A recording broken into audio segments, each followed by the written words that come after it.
Assalamualaikum warahmatullahi wabarakatuh. Alhamdulillahirabbil alamin wa bihi nasta'inu ala umurid dunya waddin.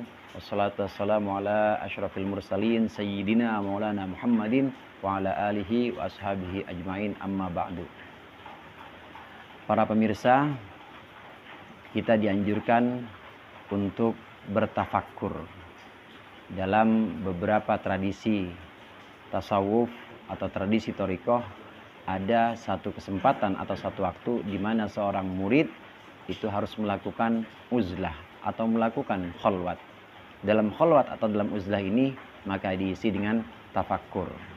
Tafakkur yang dimaksud di sini adalah berpikir yang menimbulkan satu sikap positif kepada Allah tentunya, dan sikap positif yang kemudian bisa membentuk batin atau membentuk rohani seorang murid, rohani seorang salik, orang yang sedang menuju kepada Allah. Syekh Nawawi Banten membagi tafakkur itu menjadi 5 macam tafakkur. Yang pertama yaitu tafakkur atau berpikir tentang ayat-ayat Allah. Ayat-ayat Allah ada 2 macam, yaitu ayat yang disebut dengan ayat qauliyah dan ayat yang disebut dengan ayat kauniyah. Ayat qauliyah adalah ayat-ayat yang termaktub dalam Al-Quran, sebagaimana apabila kita membaca ayat kursi, Allahu la ilaha illa huwal hayyul qayyum la ta'khudhuhu sinatu wala naum. Kita di situ memikirkan makna dari apa yang kita baca, bahwa Allah adalah Tuhan yang tidak ada Tuhan selainnya.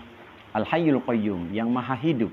Bukan hanya maha hidup tapi al-qayyum, yaitu yang juga memenuhi seluruh kebutuhan penciptaannya, seluruh kebutuhan makhluknya Allah penuhi.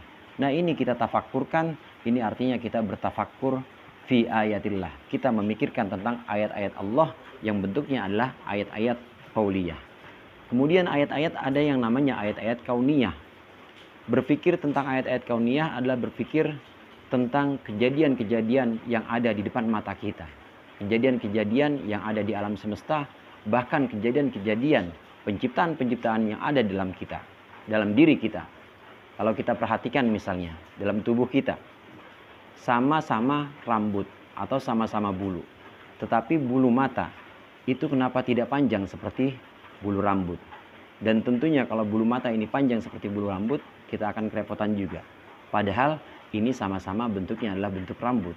Dan masih banyak lagi penciptaan-penciptaan Allah yang merupakan ayat kauniyah di mana kita dituntut untuk memikirkannya.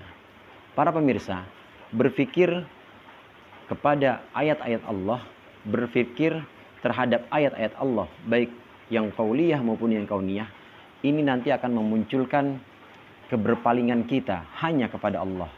Taujih istilahnya, tawajuh istilahnya. Kita kemudian terus menghadap Allah, kemudian kita merasa benar-benar keagungan Allah itu ada di dalam hati kita.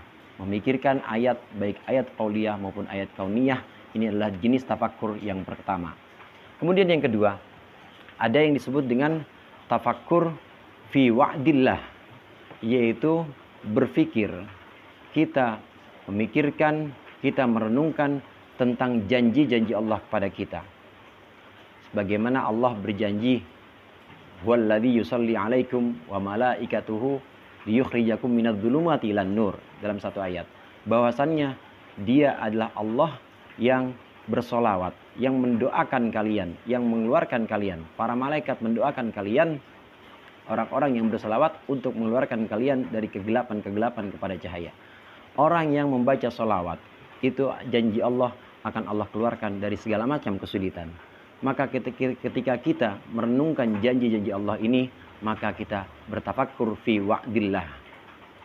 Memikirkan atau merenungkan janji-janji Allah, maka akan melahirkan ar-raghbah atau melahirkan motivasi untuk terus melakukan ketaatan-ketaatan kepada Allah. Kita yang tahu bahwa Allah berjanji kepada orang-orang yang terus berzikir, Allah berjanji kepada orang-orang yang taat, maka kita akan terbangun, kita akan termotivasi untuk selalu melakukan amalan-amalan taat kepada Allah. Karena kita mengetahui imbas dari ketaatan-ketaatan, kita mengetahui janji Allah yang merupakan balasan bagi orang-orang yang melakukan ketaatan-ketaatan itu. Ini tafakkur yang kedua. Kemudian tafakkur yang ketiga, yaitu tafakkur fi wa'idillah. bertafakkur atau merenungkan tentang ancaman-ancaman Allah. Orang yang merenungkan ancaman-ancaman Allah, maka dalam hatinya akan muncul ar-rahbah, akan muncul rasa takut kepada Allah.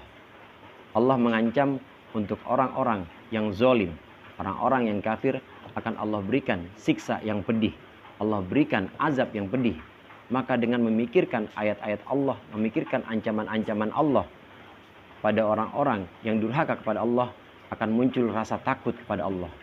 Maka tafakkur jenis yang ketiga ini akan melahirkan, akan menjadikan seseorang, orang mukmin, orang yang senantiasa merasakan kebesaran Allah, di mana dia merasa selalu takut kepada Allah. Kemudian tafakkur yang keempat adalah tafakkur fi qasrin nafs atau fit taksir. Yang keempat yaitu merenungkan dan memikirkan tentang keteledoran diri kita sendiri. Para pemirsa yang budiman, kita yang sibuk untuk mengurusi, kita yang sibuk untuk meneliti kekurangan-kekurangan kita, cacatnya diri kita, banyaknya kurang kita dalam ibadah, banyaknya kurang kita dalam perilaku-perilaku hati. Ini lebih baik dibanding orang yang mencari kesalahan-kesalahan orang lain. Bahkan lebih baik dibanding orang yang mencari karomah-karomah. Maka kesibukan kita hendaklah diarahkan untuk meneliti kekurangan-kekurangan diri kita. Ini yang disebut dengan taksir.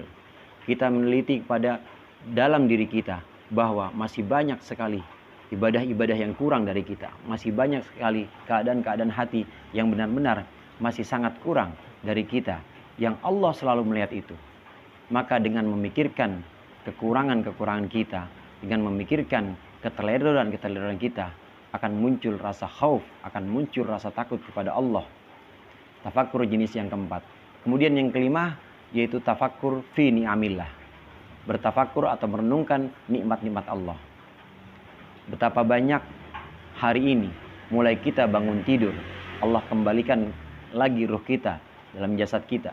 Kemudian Allah berikan kita kesehatan, Allah berikan kita kemampuan untuk ibadah, Allah berikan kita sanggupan masih untuk menghirup udara segar tanpa alat bantu apapun. Maka nikmat-nikmat itu adalah nikmat-nikmat yang perlu kita renungkan. Tafakkur atau berpikir dan merenungkan nikmat-nikmat Allah yang sedemikian banyak kepada kita, ini akan melahirkan rasa cinta kepada Allah atau al-mahabbah fillah, cinta kepada Allah. Pemirsa yang budiman, dari 5 jenis tafakkur di sini, tentunya yang dimaksud dengan berpikir adalah bukan hanya berpikir yang melahirkan inovasi-inovasi, bukan hanya berpikir yang melahirkan penemuan-penemuan di zaman modern, bukan hanya itu. Tetapi juga yang bisa melahirkan rasa takut, rasa cinta, rasa haibah, dan juga rasa rendah di hadapan Allah. Ketika seorang muslim, ketika seorang mukmin, dia merenungkan 5 sisi itu, merenungkan keteledoran dirinya, merenungkan penciptaan-penciptaan Allah, merenungkan nikmat-nikmat Allah, dan kemudian dalam hatinya timbul rasa cinta, dalam hatinya kemudian muncul rasa takut kepada Allah, dalam hatinya kemudian muncul rasa kecil di hadapan Allah, maka dia sudah melakukan tafakkur. Dan tafakkur inilah yang menjadikan hati seorang mukmin ini lebih bersinar. Ketika hati seorang mukmin bersinar, maka cahaya Allah akan sampai di sana, dan apapun akan bisa Allah bukakan, dan apapun rahasia-rahasia akan Allah bisa perlihatkan kepada orang-orang yang sudah Allah kehendaki. Mudah-mudahan kita termasuk orang-orang yang bisa mengamalkan perenungan dan tafakkur, dan kita Allah berikan tetap iman, Allah berikan terang hati kita sehingga kita bisa membuka tirai-tirai hakikat. Mudah-mudahan bermanfaat. Wallahul muwaffiq ila aqwamit thoriq. Assalamualaikum warahmatullahi wabarakatuh.